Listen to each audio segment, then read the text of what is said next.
Muses, it's Naya, back again with the Millionaire Muse, back with another video.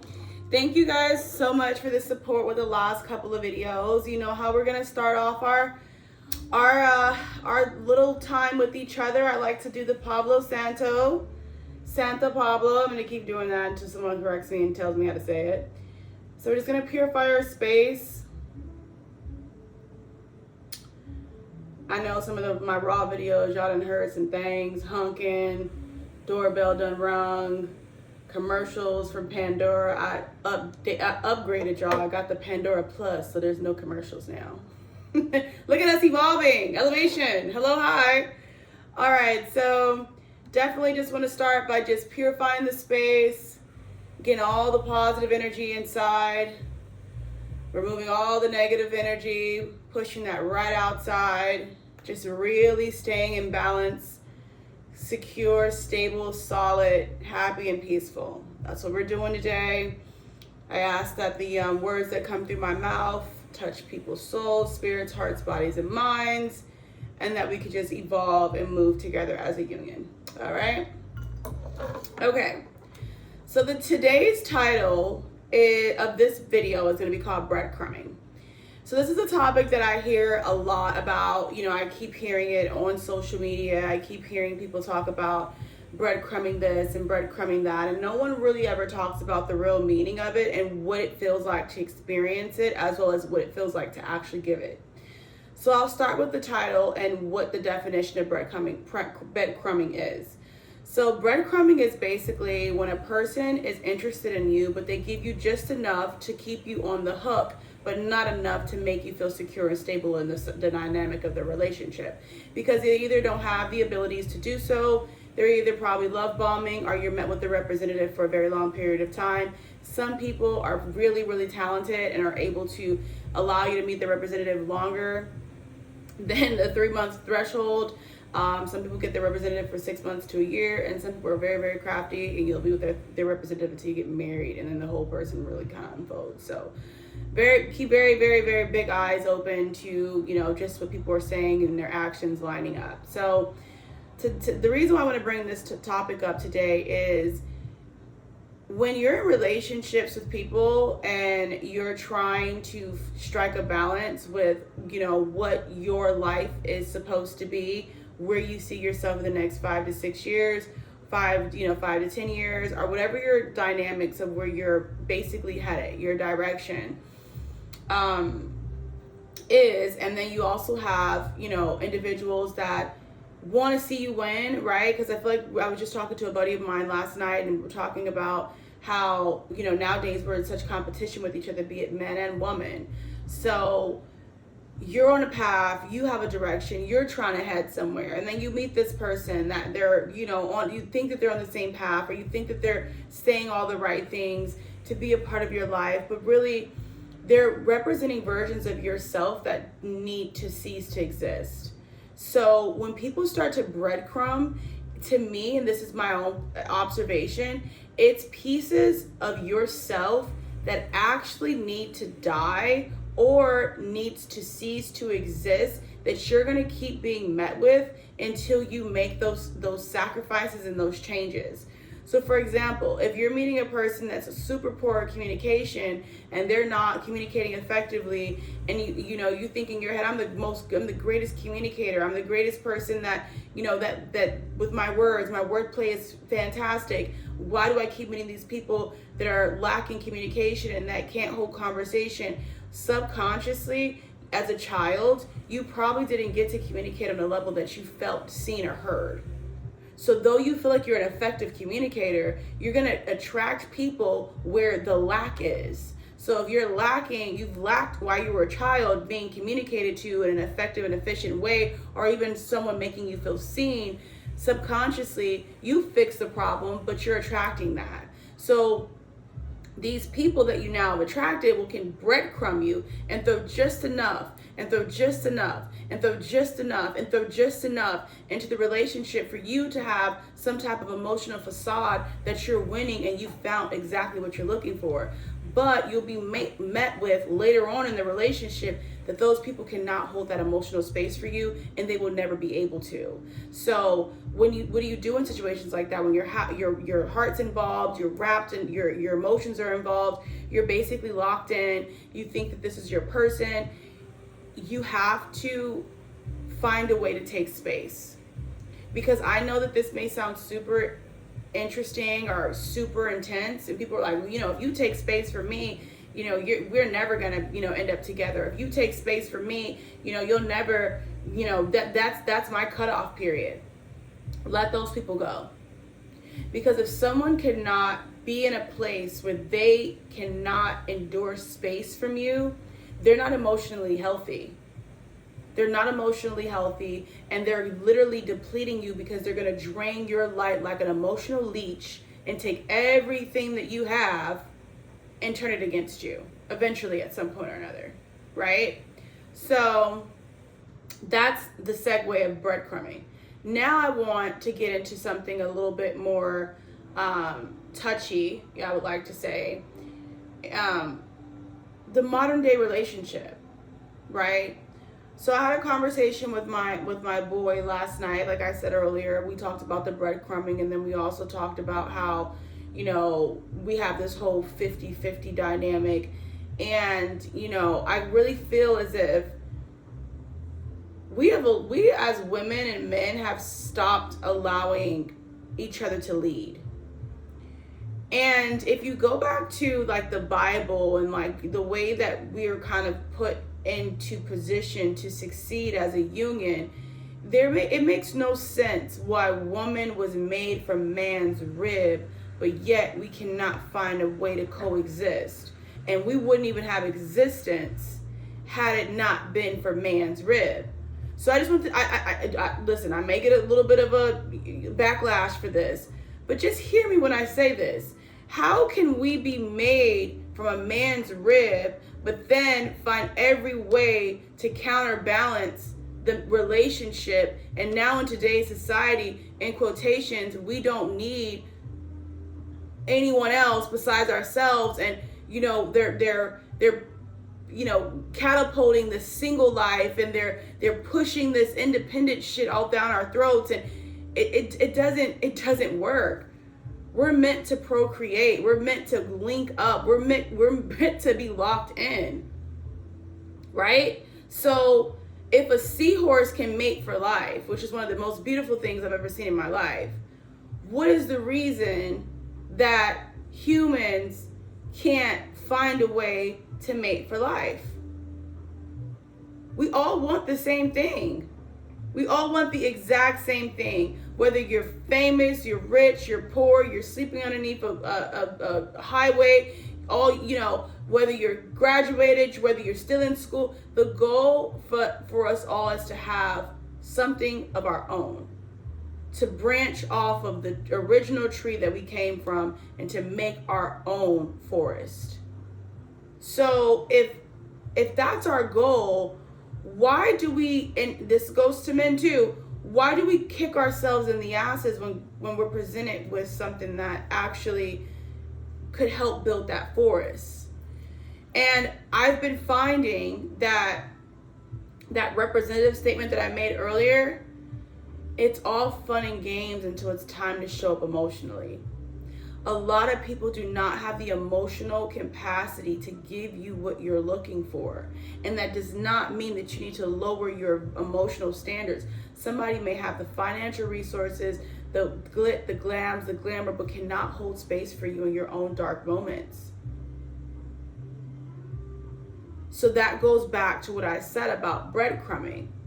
Breadcrumbing is the foundational system for all of these different levels of emotional discrepancies that we're facing. I think the root of it is breadcrumbing. The root of it is pretending to be somebody that you're not, depositing just enough, and don't start talking about your exes, because they're just going to give you just a little bit more than what your ex did so you can feel like you leveled up. Please, for the life of me, ladies and gentlemen, do not, if you're entering into relation, Do not go into too much detail about your exes, because all that's going to do, if that person is somewhat emotionally intelligent or even has the slightest bit of manipulation in their blood veins, and that's half of the freaking society, they're going to master manipulate exactly what you did not get and give you just enough for you to be able to feel like you are in a relationship that is going to be a long haul, or that's going to be something that you're really highly interested in. So how to spot these breadcrumbings, these 50-50s, these emotional blood-sucking leeches is space.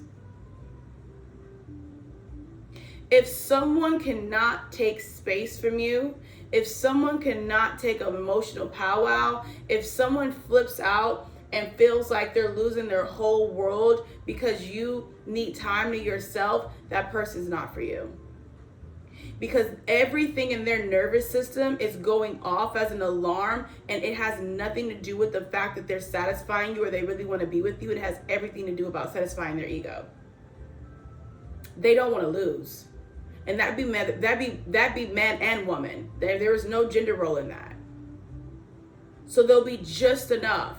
And then you let them in a little bit more, and there'll be just enough. So you're literally going to be faced with just enough for the rest of your relationship with this person, until you rise above your own emotional ashes and you say to yourself that you have more to give and you're going to receive more, and you're not going to, that's your non-negotiable. I don't think that we spend enough time creating non-negotiables for ourselves and earlier on relationships, things that we are not going to take because we take the slightest bit of attention and a little bit of sparkle and pedazzle, and those breadcrumbs start to look like little pieces of crushed up diamonds, and we think that we've made it, and this is going to be the it, and this is we're going to run down an aisle and jump and skip in the forest. No. All a failed relationship is doing is getting you closer to yourself. All a toxic relationship is removing parts of your energetic levels that do not serve you, nor do they serve your emotional society, your village. So if it's not serving you, it's not making you better, it's gonna be toxic. So when you recognize that you're being breadcrumbed, you have to ask for space. The people that give you that space are emotionally secure, their nervous system is balanced, they have a connection to the higher power where they can sit in solitude and silence, and they don't have to crash out, drink, smoke, do drugs, or do all these crazy things that they feel like they've lost. And then you have the other individual that is emotionally secure. Go ahead and take your space, whether that be man or woman. Their nervous system is regulated. They have power and peace that's instilled inside of them. They're not a project. They're a person that wants to be seen, loved, and hurt, and can wait to do that. And to me, that is the only thing that identifies a breadcrumber, is when you withdraw yourself. I'm willing to bet you, if you feel like you're being breadcrumbed, if you send a message to that person that you're dealing with and say, hey, I'm really, really, grateful for the time that we've been sharing together. I've just been doing some self-reflection and I really need some time to myself. And their response is going to tell you everything. If they say, okay, cool, let me know if you need anything, that is a person that is emotionally secure, and you can go ahead and bet your bottom that you're going to be able to work something out with them emotionally, because they're not sitting by the phone, waiting for you to basically create some nasty argument because you're choosing yourself. Now, if the person responds with space, I don't do space, I replace space, and they go into this whole egotistical rant, or it becomes an argument, or it becomes some stalker crap, or they're blowing you up or calling you multiple times, or they can't sit with themselves, it's because they're breadcrumbing and they'll never be able to emotionally hold space for you. So when you're at your darkest moments of your life, do not expect them to be there. That's how you navigate through a breadcrumber. Because there are people in this world, I refuse to believe that the dating scene is trash. It's not. Versions of ourself is trash, and we're attracting these trash ass people. We, like I said, we're in a day and age where no one takes accountability. How do you keep attracting the same person in different bodies? Because it's parts of you that need to change. So I'm going to end on this note. I feel that we all do breadcrumbing in some way, somehow. But the best way to remove yourself from that energy is to ask for space. And you don't have to be aggressive and excessive with it 1 month, 2 years. No, just a couple of weeks and see how your nervous system feels. See, a lot of people don't want to check in with their nervous system, and they think that it's butterflies. No, baby, that's anxiety. Oh, you think this person really shoots me through the roof? I have so much energy around them. No, that's your nervous system saying this is not safe. And then you have places and people that you involve yourself with, and you can sleep like a baby around them. When you cuddle them and you hold them and you just feel like you're so seen, loved, and heard. Those are the people that need to stay. The people that throw your nervous system off. And a lot of girls say, you know, when I'm around this guy, I can't pass through. I can't do this. I can't go to the bathroom. I can't do that. That is your nervous system shutting down and saying, this is not safe. This does not feel good. When you start breaking out, when you start having migraines, when you start picking up habits that you don't have, that is your nervous system screaming at you, telling you that this relationship does not serve you and you need to look emotionally elsewhere before it manipulates, drains, and becomes a leech and leaves you with less light than you came in with. So how to counterbalance that?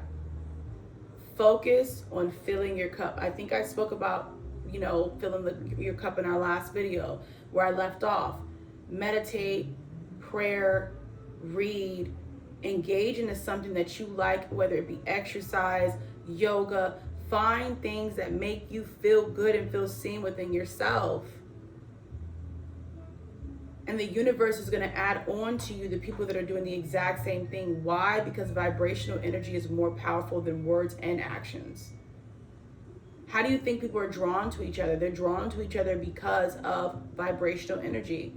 People like to say, oh, it's the zodiac signs, the stars align. No, it's the energy frequency that you're carrying. And if you want something different, you got to carry a different frequency. You have to figure out what frequency you're on and change the channel. It sounds complicated, but it's so simple. There are tons of data, alpha, sound waves that you can listen to on YouTube that I actually go to sleep to.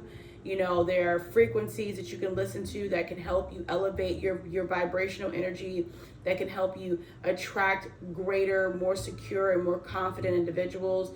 There are actual inner work that you can do to heal yourself from these type of vibrations. If you have any questions on vibrational energy healing work, please put a comment down below. I'll be more than happy to be a resource. I can even, send you out some videos that I feel have worked for me. And like, share, subscribe, the deal. If you have any questions, or if you want to, just create a topic for me that you think that you would like for me to touch on, please leave all that stuff in the comments. I'm here for you guys. All right. So it's Night with a Millionaire Muse. Thank you so much for stopping by again. And don't hesitate to share me. All right. Talk to you guys soon. Bye, muses.